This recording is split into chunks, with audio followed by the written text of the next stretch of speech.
At the same time, one of the big conversations that has come out of the auto workers strike, and one of the things they've been talking about a lot, understandably, is how wildly out of step CEO pay at the big three automakers has been versus median worker pay. Put this up on the screen. You know it's bad when even the Wall Street Journal is like, hey, auto CEOs, maybe making 300 times what workers make is a little bit over the top. So they did what is actually a very useful analysis of where the big three automakers stand versus other large corporations in terms of their executive compensation. And what they find is, lo and behold, even in an era when corporate executives typically make wildly astronomical salaries as opposed to the workers, even in that era, the big three stand out for just how much their CEOs make versus what the median workers make. So they also point to the fact that wage gains for rank and file employees have not actually kept pace with inflation. Rank and file employees have taken a pay cut when you account for inflation. Meanwhile, over that same period, CEO pay has gone up by 40%. So that is why these auto workers, among a host of reasons, are calling for significant pay increases, because they have actually fallen way behind in terms of their salaries. So let's take a look at some of the specifics here. Ford's CEO last year earned around $21 million. That's 281 times the company's median employee earnings, and that's actually the lowest ratio of the big three. Over at General Motors, Mary Barra made $29 million last year. That was 362 times the median employee earnings. And over at Stellantis, the global parent of Chrysler, Dodge, and other brands, their CEO last year made around $25 million, or 365 times the average employee pay. So even when you account for, what other large corporations are doing, the big three are at the top end of those pay ratios, with their executives wildly out-earning by 300 times what the typical worker is. One of the reasons I always feel like I'm taking crazy pills on this is that we talk in percentages, and sometimes we don't even just deal in outright dollar figures. So, for example, under the current contract, the UAW starts at $18 an hour. At an annualized basis, that is $37,440 per year. Please tell me a city in this country that you can, quote unquote, make it on at $37,440 per year. I don't even think you could be a normal renter without penny pinching at that salary. At the top, they can make up to $32 an hour.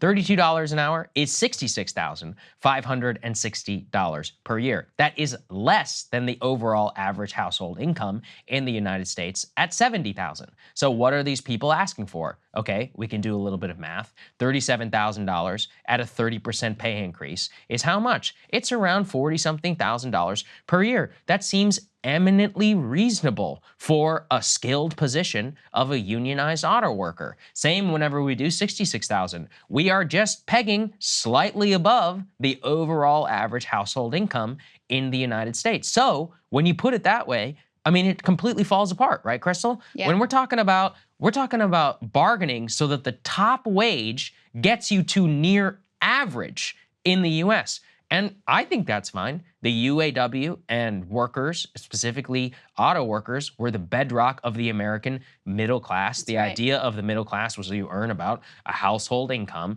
and on said household income, you could mostly make it. Now, to be honest, even $75,000 for a family of four, you're not going to go very far. You could maybe scrape by with some rent and not a particularly nice house, but you can ish make it. You could probably save up enough to put your kid through like community college, but we're not talking about like high flying wages. You're not traveling your vacation at $70,000 a year. You're driving to Disney World. Like if you want to make sure that you're not taking out any debt. So that's at the top end of the spectrum. I just think we should again talk in real terms. And even this 365 number, it's not particularly useful until you think again in the overall dollar figure. We're talking about 20, 25, $30 million in a single year. Now, obviously, yes, I understand there's a big difference between stock compensation and more, but I also don't even think it's just as useful to just focus in on CEO pay. Let's talk about executive pay. The fact is the executives are all rewarded in overall cash bonuses, in stock bonuses, and the problem is that these companies have financially engineered themselves such that they use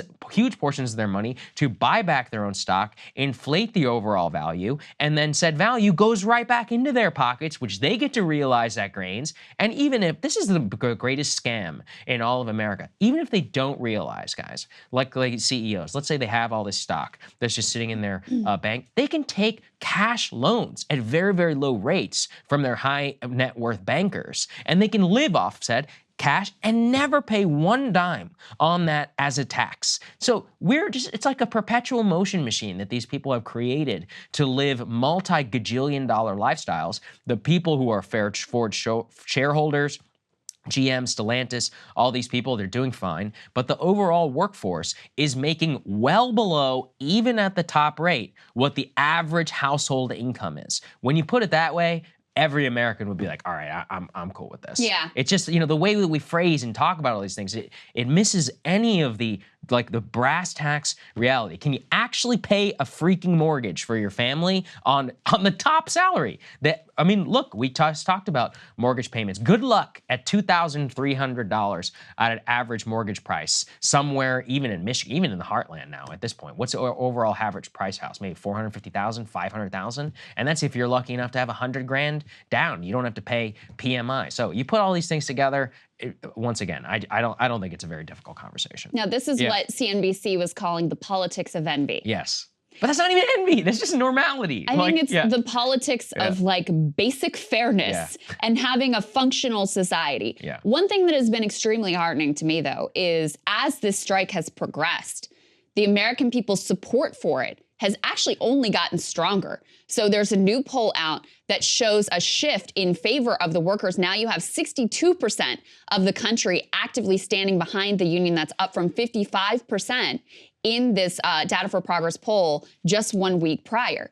So in spite of all of the propaganda that you hear about, the politics of envy and, these workers are asking for too much, et cetera, in spite of what is literally decades of propaganda, trying to indoctrinate the American people into believing that rank and file workers do not deserve a middle class living, people aren't buying it. And that to me is one of the most heartening, most extraordinary things that is happening right now is in spite of all the money that's been spent on the other side of this, all of the years of media propaganda, all of the biased coverage, all of the bearing and smearing of working class people, in spite of all of that, the American people are not buying it.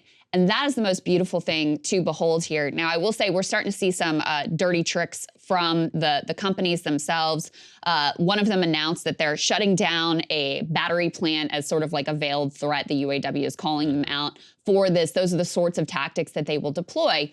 But I think the fact that you already have Ford giving some significant ground, they're not all the way there, but some significant ground in terms of concessions.